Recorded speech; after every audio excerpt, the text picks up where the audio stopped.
scan this. Sovi is here. Let's level up. Nested loops can look scary, but we will solve this Java code segment in just seconds. Let's track the iterations to find the total count. First, look at the outer loop where j starts at 1 and goes up to 7 by adding 2 each time. This means j will take the values 1, 3, and 5. Next, the inner loop runs from the current value of j down to 1. For each j, the code prints a exactly j times before the inner loop finishes its execution cycle.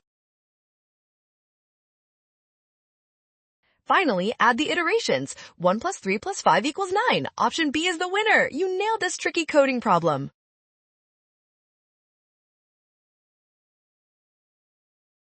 Well done! Scan the code to learn with Sovi. Avoid rushing by watching signs. Trust the given values and check your steps.